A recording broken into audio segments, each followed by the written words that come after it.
matin de la deuxième session extraordinaire de l'Assemblée nationale, session au cours de laquelle les codes électoraux et pétroliers ont été examinés et adoptés par les députés. Atelier de renforcement des capacités des acteurs ruraux du Mali, du Sénégal et du Niger sur l'approche des clubs Dimitra. Précision dans ce journal.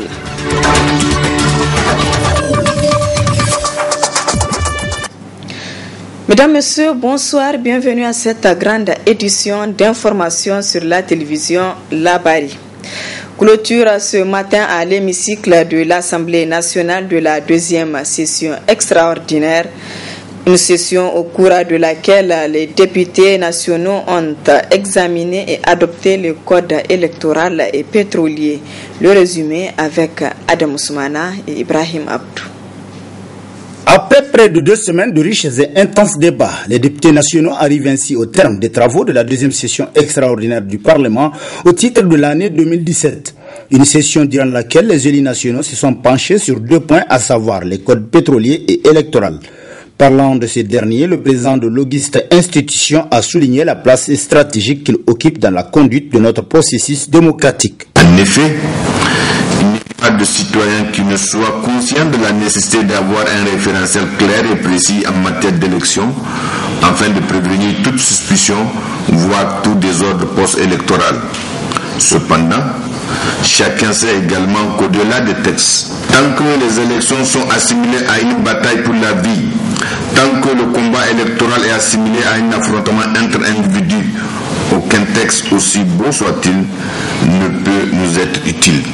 Ainsi, poursuivant son allocution, le président de l'Assemblée nationale a invité tous les leaders politiques à engager des réflexions approfondies afin qu'en matière d'élection, le Niger redevienne ce bon exemple qui lui avait naguère valu respect et considération de la communauté internationale. Ousseini Tini s'est ensuite appesanti sur le deuxième point. S'agissant du code pétrolier, les députés ont à l'unanimité entériné l'essentiel modification proposée par le gouvernement en partageant avec lui l'objectif d'attirer davantage d'investisseurs pour le secteur et le souci de garantir des revenus substantiels à l'État. Pour la représentation nationale, ce souci concerne autant le pétrole que l'ensemble du secteur minier.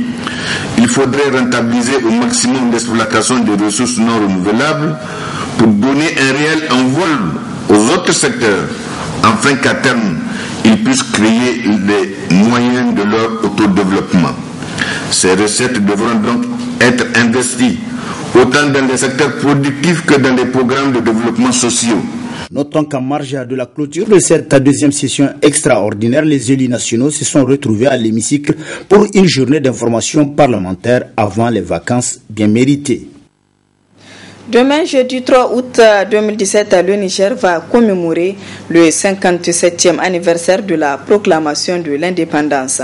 Comme chaque année, le 3 août est consacré pour la plantation des arbres sur l'ensemble du territoire national. Une façon aussi d'être indépendant en luttant contre la désertification, selon l'historien, le professeur Ado Mahama. On l'écoute. Il faut faire la lutte contre la désertification pour permettre à l'environnement de se régénérer, pour permettre à la faune et à la flore de se régénérer, pour donner la possibilité aux Nigériens de développer leur économie au sens large. Donc, cette fête du 3 août 1960, symbole de l'indépendance, est utilisée à travers la fête de l'arbre comme moyen de chercher une autre indépendance contre l'environnement qui nous menace. Nous avons plusieurs indépendances à acquérir pour avoir la résultante de l'indépendance. Nous devons arracher notre indépendance contre la domination économique internationale. Nous devons arracher notre indépendance contre la menace de l'environnement, la désertification, la sécheresse qui tue des milliers et des milliers de personnes, nous devons arracher notre indépendance contre les fléaux, les maladies qui nous menacent, comme la traite des Noirs nous a tenté de nous exterminer, nous menacer, comme la colonisation, les travaux forcés, les systèmes de l'indigénat nous a maltraités, nous a écrasés. Contre ces fléaux-là, nous devons chercher notre indépendance. La vie, c'est un combat au milieu des dangers, c'est une lutte permanente pour l'indépendance. L'indépendance n'est jamais définitivement acquise. Elle est un combat permanent, un combat perpétuel pour la survie, pour l'épanouissement, pour le développement. Et nous, les Nigériens, nous devons créer une philosophie qui doit entrer peut-être dans la renaissance du Niger. Et cette philosophie est la philosophie de la conquête permanente de notre bien-être, y compris l'indépendance. Et en ce sens, nous développons la mentalité que l'indépendance est une quête permanente, ne jamais cesser. Si nous cessons, quelqu'un comme un microbe va s'infiltrer comme dans un organisme et toujours la remettre en cause. Ceux qui cherchent à nous dominer, ils ont raison. Si nous nous laissons, eux, ils vont profiter. C'est normal, c'est la lutte contre la vie. La situation sociopolitique, économique et sécuritaire dans la région de Difa était au centre d'une déclaration d'un collectif des organisations socio-professionnelles de la région. Dans cette déclaration, les signataires ont rendu public un mémorandum. Réaction d'un député de la région dans ce reportage signé Ismaël Moumouni. La situation dans l'est du pays, en l'occurrence dans la région de Difa, demeure encore préoccupante malgré les efforts consentis. La population de Difa souffre des affres de cette situation délétère occasionnée par la secte maléfique Boko Haram qui continue toujours à créer la psychose. Il y a de plus en plus des meurtres isolés et des enlèvements isolés où les éléments de Boko Haram, ou en tout cas ceux qui prennent les otages, demandent des rançons aux populations. Et souvent, les populations sont obligées de payer ces rançons pour racheter les gens. Il y a les activités agricoles et de pêche qui sont terriblement menacées. Ça, on ne peut pas, c'est-à-dire une population affamée, elle va forcément en dérive. Et l'insécurité s'incruste de cette façon, y compris à l'intérieur de la population. Donc c'est une question, de mon point de vue, qu'il faut discuter de la façon la plus rigoureuse et prendre les dispositions qui sied avant que les choses ne pourrissent totalement. C'est une question d'activité économique. Si l'économie ne marche pas, rien ne marchera. Et ça va être pire que la guerre. C'est-à-dire qu'il faut faire en sorte que les gens puissent, même dans la guerre, vaquer aux équipations agricoles et autres qui leur permettraient de se nourrir dignement. Député de la région, Moumouni Lamino fustige le silence du gouvernement par rapport à la situation des 39 femmes et enfants kidnappés en juillet dernier. S'agissant de l'enlèvement de 39 personnes à Kabléa, il faut le dire, c'est vrai, il y a un blackout total. Il n'y a pas d'information, ni au niveau national et encore moins au niveau international. Dans certaines situations, ça a suscité l'engouement des femmes, des sociétés civiles et aussi des grands pays comme les États-Unis et autres, pour rappeler de l'affaire de Chibok. Ici, c'est 39 femmes et enfants qui ont été enlevés et dont on n'a pas de nouvelles. En tout cas, moi, en ce qui me concerne, et encore moins la société civile. Bon, j'imagine que le gouvernement est en train de prendre des dispositions pour que ces personnes-là, prises en otage, soient libérées. C'est une bonne chose s'il est en train de le faire, mais je pense qu'il faut communiquer. il faut rassurer, c'est-à-dire à travers les communications du gouvernement, les populations seront plus rassurées. C'est bien d'assister un pays voisin, mais à condition de s'assurer de la sécurité véritable de son propre pays. Gouvernant, vous avez le devoir de ramener la paix dans cette zone, et cela pour le plus grand bonheur de la population. Cérémonie d'inauguration ce matin du siège du Centre national d'études stratégiques et de sécurité. C'est le directeur du cabinet adjoint du président de la République qui a présidé la cérémonie. Le compte rendu de Nafissa Zakou et Abdel Nasser Seydou. La présente cérémonie marque l'inauguration du siège du Centre national d'études stratégiques et de sécurité CNES, suivi du lancement officiel du site internet de ce centre. Occasion pour le directeur du CNES Niger de faire une brève présentation de ce centre. Comme vous le savez, le CNES est un outil de réflexion et d'aide à la décision. Il a été créé et rattaché au cabinet civil de la présidence de la République, avec pour mission principale de mener des analyses et des études prospectives permanentes sur les enjeux stratégiques et sécuritaires de la vie nationale et internationale.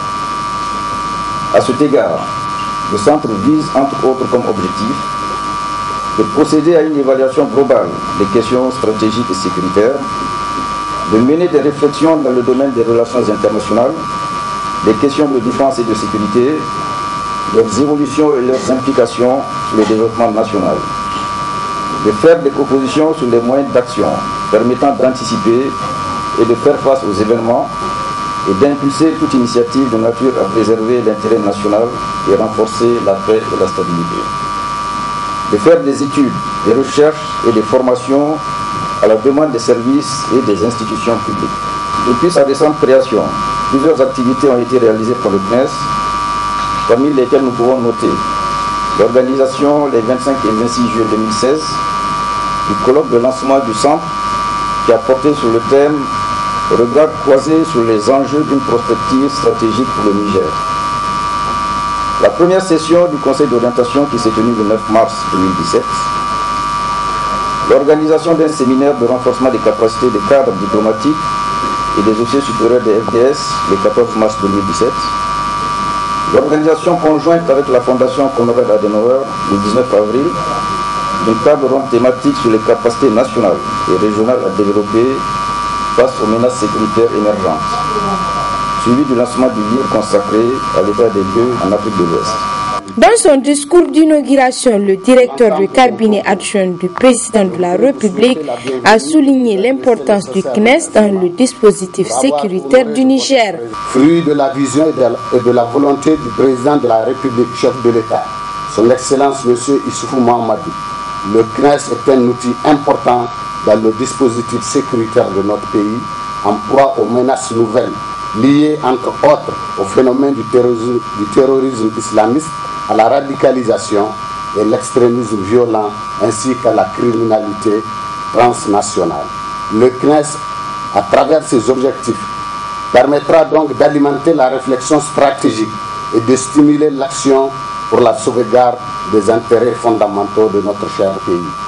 Aussi, la motivation, le professionnalisme et la détermination des responsables qui animent à ce jour le CNES me rassurent quant à l'atteinte de ces objectifs. C'est par la coupure du ruban et une visite guidée des bureaux du siège du CNES Niger qu'a pris fin la cérémonie. Ouverture ce matin dans la salle de réunion de l'arrondissement communal à Niamey 4 de l'atelier des comités de gestion des établissements scolaires CGDES. Objectif valider le projet de guide méthodologique destiné aux CGDES et les fédérations communales à Niamey 4. Le compte rendu de Nafissa Yahaya et Halidou Bouraima. Cet atelier des comités de gestion des établissements scolaires CGDS, en appui avec l'ONG SOS Civisme, vise à valider le projet de guide de méthodologie des bonnes pratiques destinées au CGDS et à la fédération communale de l'arrondissement communal Niamey 4. La lettre de politique éducative 2013-2020 et le PSEF 2014-2024 du gouvernement nigérien ont pris en compte la stratégie de la gestion décentralisée des établissements scolaires à travers les comités de gestion décentralisés des établissements scolaires, dont le rôle sera déterminant aussi bien dans l'amélioration de la qualité de l'éducation que de l'accès de celle-ci. Ces comités, comme le prévoient les textes, joueront un rôle prépondérant dans la gestion décentralisée de l'école. Présent à ces échanges, le président de la Fédération communale Niamey 4 et l'inspecteur Niamey 7 n'ont pas manqué de rappeler l'importance de ce guide pour les CGDS avant de saluer le soutien de l'ONG SOS Civisme, partenaire de longue date. Réunis ici pour valider un guide qui, à mon sens, va servir beaucoup les CGDS et la Fédération.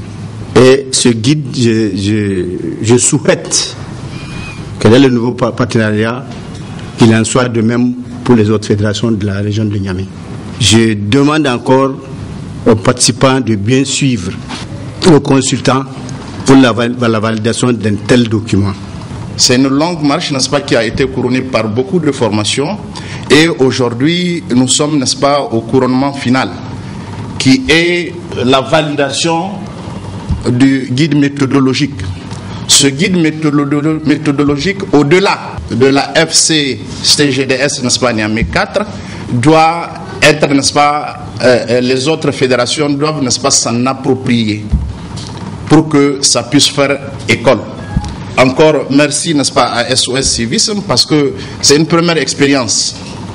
Le guide méthodologique qui va servir, n'est-ce pas, d'outil de travail aux différents CGDS, n'est-ce pas, ils sont les premiers initiateurs. Le document objet de cet atelier sera transmis au gouvernement pour adoption. Et on donne la lecture de cette brève. La justice a rejeté ce mercredi la demande de la liberté provisoire du fondateur du journal Le Courrier, introduite par sa défense.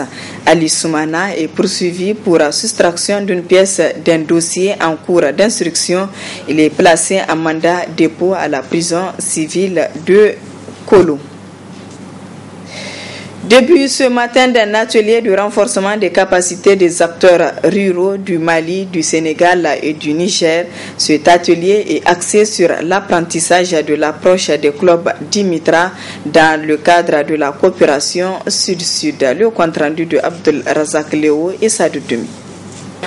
Ils sont au total 3 pays à prendre part à cet atelier de renforcement de capacité des acteurs ruraux. Il s'agit du Mali, du Sénégal et du Niger. On a eu l'occasion d'assister au premier atelier d'échange de coopération dans le cadre de la coopération Sud-Sud de la FAO entre le Mali, le Sénégal et le Niger. La coopération Sud-Sud de la FAO est un élément qui est relativement nouveau en matière d'échange sur le développement du capital social. En effet, il s'agit de partager l'approche des clubs Dimitra, qui est une approche de communication participative sensible au genre dans les communautés rurales isolées et qui est en phase, je dirais, pilote expérimentale au Sénégal et au Mali, mais qui par contre est véritablement devenu un fer de lance au Niger. Un atelier axé sur l'apprentissage de l'approche des clubs Dimitra dans le cadre de la coopération Sud-Sud. Cet échange dans le cadre de la coopération Sud-Sud participe de notre volonté commune d'apprendre les uns des autres, mais aussi de capitaliser les leçons apprises, car nos problèmes et les défis à relever en matière de développement sont multiples et pratiquement similaires. C'est également dans cette dynamique que nos multiples difficultés communes trouveront des réponses efficaces et durables. Cette rencontre, la première du genre des clubs Dimitra présents dans plusieurs pays d'Afrique pour l'égalité hommes-femmes, la cohésion sociale et l'autonomisation des populations rurales, est accompagnée par la FAO. Cette initiative s'inscrit dans le cadre de la stratégie de la coopération Sud-Sud promue par la FAO qui se matérialise en 2 phases. Cet atelier marque le démarrage de la première phase qui consiste à mobiliser et former les délégations du Mali, et du Sénégal au Niger sur une approche de développement rural participative et sensible au genre. La seconde phase, prévue pour se tenir en novembre prochain, verra la visite de deux délégations du Niger qui se rendront respectivement au Mali et au Sénégal pour approfondir les échanges mutuels entamés lors du rendez-vous de Niamey. Ainsi, le Niger a développé l'approche des clubs Dimitra comme approche de communication participative et de mobilisation sociale sensible au genre. Après plusieurs mois de silence, les admis au concours de la santé annulés étaient ce matin dans les locaux du ministère de la fonction publique. Un mouvement pour interpeller les autorités face au silence observé dans le traitement de leur dossier. Le reportage est de Nafissa Hassan et Soumaïla Abdoulaye. Après un long silence sur les médias, les admis au concours national de la santé annulé réapparaissent sur les écrans à travers ce sitting au ministère de la fonction publique. Pour une fois de plus, montrer leur indignation face au traitement de leur situation. Et s'agissant de la situation des admis au concours de la santé, nous sommes plus que jamais indignés par cette supercherie que l'abrogation des résultats du concours de la santé. Dirais-je, il s'agit d'un problème de genre. C'est une discrimination du genre. Dans un pays où des retraités sont promis à des postes où la jeunesse est laissée au chômage. Voilà les raisons que nous avons de continuer notre combat noble d'un point de vue moral. Un combat qui ira crescendo jusqu'au bout. Un combat qui s'étendra sur toute la durée de temps aussi longtemps que durera cette injustice notoire et révoltante dont nous sommes victimes. Les admis au concours national de la santé annulé profitent de l'occasion pour soutenir les centres de référence à propos de la gratuité des soins et aussi aux médecins spécialistes. Nous déplorons d'abord la situation sur le plan sanitaire du pays, marquée par le non-remboursement des frais de scolarité aux hôpitaux par l'État. Et je profite au passage pour exhorter les organisations internationales qui, au début des années 2000, ont impulsé l'avènement de la politique d'exemption du paiement dite gratuité au Niger, au premier rang desquels figure la Banque mondiale. Aujourd'hui, ce n'est un secret pour personne, la gratuité a fait beaucoup de fréquentation parce qu'elle a cassé la barrière qui laissait les plus démunis des usagers à la porte des centres de santé. La gratuité des soins est une bonne chose si elle est accompagnée. Nous avons jugé d'agir par solidarité nationale pour apporter notre soutien indéfectible à l'endroit des médecins spécialistes qui entament aujourd'hui leur troisième année d'élite. À travers ce sitting, c'est la énième fois que ces admis dénoncent ce qu'ils qualifient d'injustice dont ils sont victimes, mais apparemment ces cris de cœur tombent dans des sourdes oreilles car aucune évolution dans le dossier. Fonctionnement des hôpitaux. Coup d'envoi ce mercredi d'un concours d'entrée à l'Institut international d'ingénierie de l'eau et de l'environnement. Ce concours destiné aux bacheliers de la session 2017 est organisé par l'Office national des examens et concours du supérieur ONEX. Le compte-rendu de Ismaël Moumouni et Chebou Guisso. Ils sont au total 124 candidats sur l'ensemble du territoire national, dont 106 à Niamey, à concourir au test d'entrée à l'Institut international d'ingénierie de l'eau et de l'environnement de IE de Ouagadougou. Nous sommes là pour la session du concours d'entrée à la fondation des IE.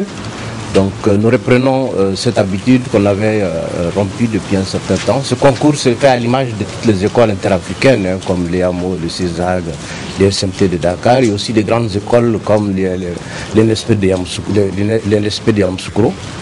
Alors ce concours concerne les bacheliers, les jeunes bacheliers qui prétendent à la bourse ANAB, sachant que le Niger est l'un des pays qui fournit le plus de yeux en étudiants boursiers de structures étatiques, en particulier l'ANAB. Bon, je profite de votre micro pour dire que à tous ceux qui n'ont pas pu s'inscrire à ce concours, qui est juste un test pour la sélection à une bourse à l'AB, qui peuvent toujours s'inscrire à 2 yeux. Donc l'inscription se fait sur dossier. Donc ceux qui n'ont pas pu postuler, faire le concours ici, peuvent toujours, bien sûr, prétendre à l'inscription à la première année du cycle d'ingénieur des yeux. Donc c'est une formation d'ingénieur avec 3 spécialités: l'eau et l'assainissement, le génie énergétique électrique et le génie civil et hydraulique. Nous venons de lancer la première épreuve. Tout le dispositif s'est montré particulièrement efficace et bien rodé. Le nombre de places est en fonction du nombre de bourses octroyées par l'ANAP, affirme le directeur des systèmes d'information des DIE. La sélection dépend de l'offre de bourse de l'ANAP. Donc évidemment, comme je l'ai dit, au cours de l'année passée, on décompte plus de 130 étudiants nigériens boursiers de l'ANAP. Donc là, tout dépendra des structures étatiques, le nombre de bourses offertes pour la première année du cycle d'ingénieur. Donc c'est à partir de ce nombre qu'on déclarera la liste des admis et bien sûr les listes d'attente pour permettre la rentrée de septembre 2017. Au cours de ce test qui durera une journée, les candidats vont subir les épreuves écrites de mathématiques, physique et de l'anglais. Le bureau exécutif du syndicat national des professionnels de l'enseignement de conduite automobile était réuni cet après-midi au siège de l'USTN à l'effet de se pencher sur certaines situations relatives à l'exercice de leurs fonctions.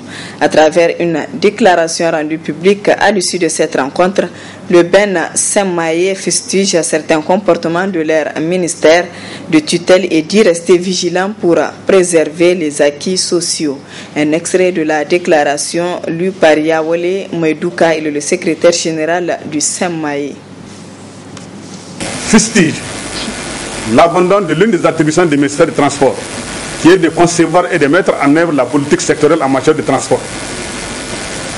Constate avec regret le silence coupable des autorités du ministère des Transports et les rend responsables des conséquences graves dues à l'insécurité routière au Niger. C'est pourquoi, conscient de tous ces problèmes, le Bureau international du syndicat national de monteurs d'auto-école exige 1. Du gouvernement l'opération du permis propre afin d'identifier les détenteurs des vrais permis de conduire. 2. Le paiement intégral à l'ASRAO de 7 années d'arrêt de cotisation de l'État nigérien pour un montant inférieur à 7 millions de francs CFA. 3. Le retrait de la fiche illégale de notation des candidats aux épreuves pratiques et l'élaboration d'une nouvelle conformément aux conclusions de la commission de réforme d'examen de permis de conduire. 4. Le respect de tous les engagements pris issus des différents protocoles d'accord et la convocation dans les meilleurs délais du comité de suivi créé par arrêté numéro 071 du 24 décembre 2008. 5. La délivrance des permis de conduire définitifs dans les délais réglementaires à tous les usagers. 7. Rendre opération l'ANISER, l'agence nigérienne de la sécurité routière, créée depuis novembre 2014, à l'instar de tous les pays membres de l'UMOA et de la CEDEAO. 8. La création d'une commission de recours pour les candidats délibérément ajournés. 9. Enfin, lance un pressant appel à tous les adhérents de rester unis et solidaires pour faire échec au chantage, intimidation et éviter toute trahison des mandats pour des intérêts individuels au détriment des intérêts généraux. C'est aussi pour dire que l'échec collectif arrêté ces derniers temps, dû au simple refus de la pratique de corruption des candidats des quelques établissements sélectionnés, ne doit nullement nous faire baisser la garde. Bien au contraire, nous devons plus que jamais rester vigilants pour préserver nos acquis sociaux afin de porter haut les flambeaux de notre organisation. Clôture cet après-midi de l'atelier de restructuration et de redynamisation du réseau africain des jeunes et adolescents en population et développement africain Niger. Cet atelier a permis aux jeunes de formuler une motion d'engagement pour l'opérationnalisation de la mise en œuvre de la feuille de route de l'Union africaine sur la dividende démographique. La motion d'engagement est lue par Hanatou Amadi. Représentant de la jeunesse nigérienne et membre des réseaux en population et développement au Niger, réunis à Niamey à l'occasion de l'atelier sur la restructuration et la redynamisation de African Youth and Development, African Youth and Adolescent Network on Population and Development, Afrian-Niger, adressons nos sincères remerciements aux représentants de l'UNFPA Niger, Dr Azandek B, et à toute son équipe pour leur soutien technique, financier et leur accompagnement depuis le début du processus de restructuration et de redynamisation de Afrian-Niger. Nous réitérons notre engagement sans faille pour réaliser un Niger où le potentiel des jeunes est accompli. Nous, les membres d'organisations de jeunesse en population et développement, exprimons notre ferme volonté à initier une feuille de route opérationnelle alignée à la feuille de route de l'Union africaine et accompagner l'Union africaine et leurs partenaires dans la réalisation des objectifs du dividende démographique au Niger et des objectifs de développement durable. Nous nous engageons à mener des actions concrètes pour la réalisation et la capture du dividende démographique au Niger. Nous nous engageons à initier des pratiques pour la responsabilisation et la redevabilité du Niger pour un suivi efficient des engagements pris par les chefs d'État et les ministres en charge de la population et jeunesse sur le dividende démographique et les objectifs de développement durable. Nous nous engageons encore une fois pour mobiliser et engager toute la communauté nigérienne juvénile dans la dynamique du processus du dividende démographique, travailler de concert avec l'UNFPA et les autres partenaires à mobiliser des ressources additionnelles pour la mise en œuvre de la feuille de route des jeunes. Saisir cette occasion pour s'engager et entreprendre des plans nationaux pour assurer la mise en œuvre de la réussite de la feuille de route de l'Union africaine. Pas un pas sans. Voilà, mesdames, messieurs, ici prend fin ce journal. Merci à vous de l'avoir suivi et excellente soirée en compagnie du programme de la télévision Labari.